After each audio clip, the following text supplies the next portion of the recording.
Okay, well, here's your move out of nowhere.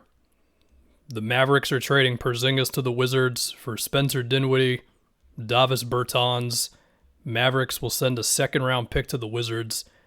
So this is something that kind of extends out from like a couple years ago where we were speculating, would they actually move Porzingis? And if they were going to do it, would it have to be for a contract that another team didn't really love? And this is conflicting because, of course, the Porzingis thing with Dallas has been so up and down. I mean, when it's been going well and when he's been making his threes and when he has been really holding up as a rim protector, and of course, Dallas's defense has been really, really good this season, it's been great. And other times when he's just kind of floating off on the wing and not being able to post up on dudes, and of course Jason Kidd has encouraged him to post up more, whereas Carlisle just wanted none of it pretty much.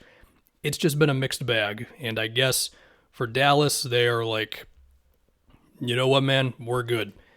As far as Dinwiddie and Bertans coming back, I mean, Bertans, he's a shooter who has not been as good as a shooter lately.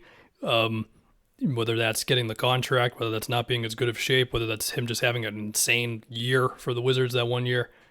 Okay. He's under contract for a while as well. It's a lengthy deal. Is it as long as Porzingis's?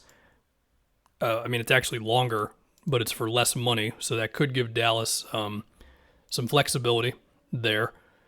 As far as Dinwiddie, I mean, the thing with Dinwiddie is he just hasn't been that great this season. And a lot of it was because playing off of Beal, not as good of a shooter. And I mean, if you give Dinwiddie the whole offense, then I think you see a little bit more of pick and roll and attacking the basket.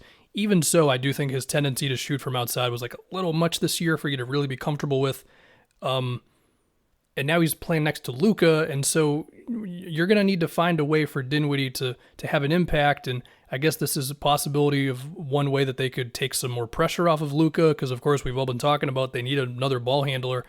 Well, here it is. It's Dinwiddie. The problem is, again, Dinwiddie just, sorry if I'm stumbling over words, Dinwiddie just hasn't had the best season with the Wizards. I mean, if Dinwiddie can get back to being a guy you can run pick and rolls through, you can run isolations for, he can bail you out of some possessions, and I guess he can run the offense when Luka's not playing, then okay, but man, that's a risk. I mean, look, I guess if you're really determined to get off of Porzingis no matter what, I guess there was really no way that you were going to have like a huge salary break. I mean, you essentially are paying the same amount of money over the same amount of time, but now it's split between two players who are kind of iffy when it comes to their stock right now, as opposed to just Porzingis, which does mean, sure, if you then want to make a move to get off of Dinwiddie eventually, that's a little easier. Bertans as well, although, Bertans, the deal does extend out to 2025. Man, this one's surprising.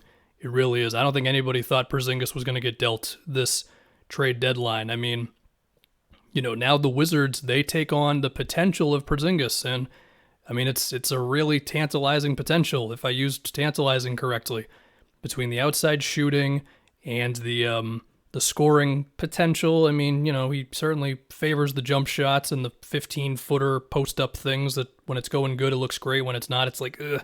But when you think about his roll potential, when you think about like if he can get a good seal in front of the basket, and now you think about that with Bradley Beal, I mean, here you go, man. This is what we were talking about. We were saying, if you're going to give Beal that extension, can you build the team around him? And I guess this is the type of trade that was available to you. A guy in Porzingis who, if you hit, then that is massive. And if you don't hit, then it's just kind of this weird up and down thing. And also there's always the thing about his injury stuff. And again, it was a real up and down ride with him in Dallas. As far as what the rest of the Wizards look like, I mean, Montrez is out now. He's going to Charlotte, so okay there. Beal, of course, is out for the rest of the season. They're punting on this season. Basically, we'll see if they sort of, like if Porzingis has some lower body thing, they might just be like, hey, take an extra couple weeks to make sure you're good, that sort of thing. Go for the draft pick, that whole spiel. We'll see. Rui and Porzingis together, I mean, I guess what is their front court? I mean, because if they're going to want Porzingis to play center, because of course Dallas experimented with a good amount of Porzingis at center lineups this year while not having him do it full-time, because of course you just can't handle it full time. But if they're going to want to do that, then you're thinking about like Denny or Rui or Kuzma, really. I should have mentioned Kuzma as the starting four.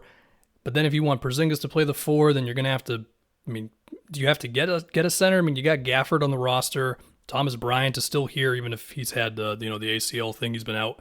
So, okay, I guess this is step one in the Wizards being like, we're going to give Beal the extension.